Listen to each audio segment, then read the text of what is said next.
So you all know how this world has gone into uh, basically a toxic derby of wokeism and everything else, where people want to presume what you're thinking, how you're thinking, what you should feel, how you should feel. And I get tired of hearing about things like cringeworthy, where these people shouldn't tell me what the hell's cringeworthy. And I hate hearing that damn term. That being said, let's get to the real purpose of this video. So the real purpose of this video is to basically go over this wokeism of Captain Marvel. Let's time travel back. So, once upon a time, Marvel was ending their first phase with Avengers Infinity War.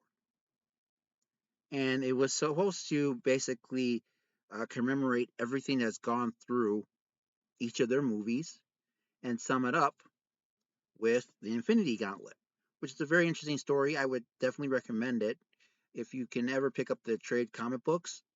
And it's just one of the greatest stories that's ever been told in comic book history, and that's just my opinion. Now, they were trying to put this on to the silver screen, and there were some limitations because if you read the comic book, there are things that are just so different compared to the movie, but they wanted to finish it off this way. Enter Captain Marvel, Brie Larson, who was shoehorned into this movie, had nothing to do with the MCU, but you shoehorned her anyway. Okay? And guess what? That ruined the whole goddamn experience for me. I couldn't watch the damn movie. I couldn't watch Avenger Endgame because of that. And everyone was saying, well, you need to watch it because it was da da da da da da da. That bitch basically ruined it for me. Okay? And because of that, couldn't watch it. But it also made me reflect on the other thing. Now, as a guy, we go through these things where everything is all about women. Women are weaker. Women are this, women are that. And then women are given all these little special treatments. And you look at everything that they've been given, where they can serve in the police force, they can serve in the military and everything else. Okay? But they're given special treatment for the fact of they're weaker than men.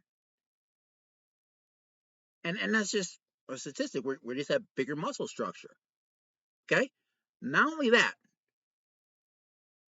not only that,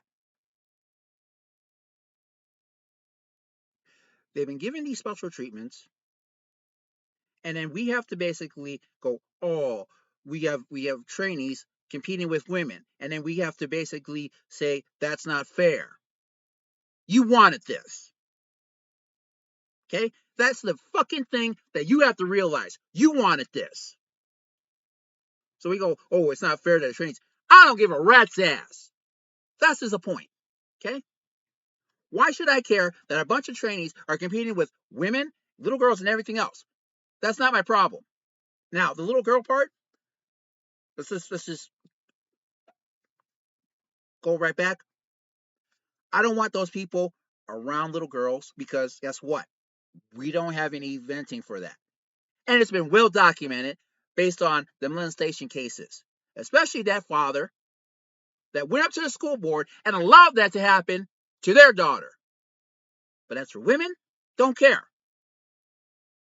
You were bitching about we should be in the military and everything like that.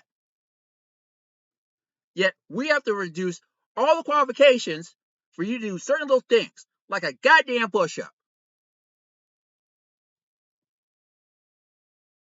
Yet we're supposed to expect you to save our lives like Captain Femnazi over there? No!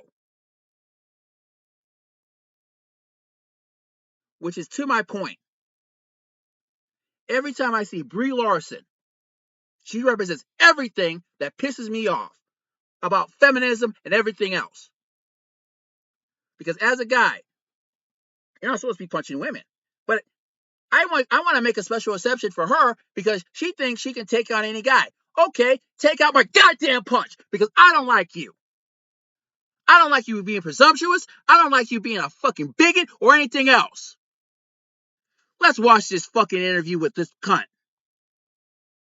And that guy's respect. Fuck that. I'm not giving any goddamn respect to this cunt. Let's go. Are you ready? No. Okay, let's do it. Watch this dumbass movie.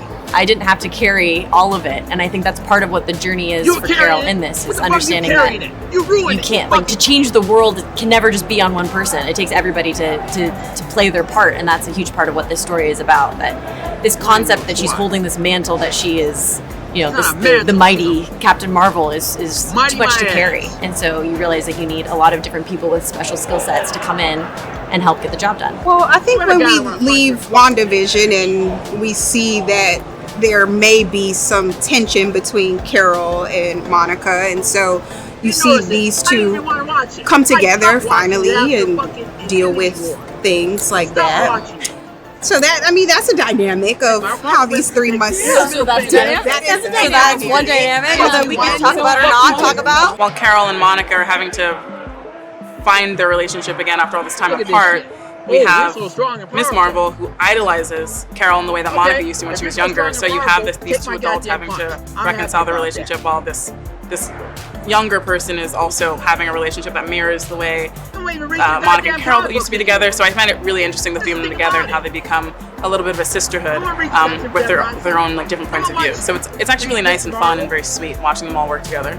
I think she has certain expectations of what this teamwork should look like, and from the comics and all these stories that she hears about the Avengers, and so it's not exactly what she dreamed it was going to be. So I think Kamala's kind of the glue of the group and holds these guys together.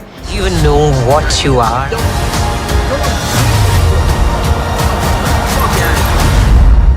I'm a superhero. I started.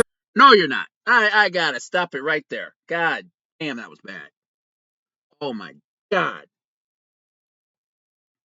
This is what I call a punchable moment.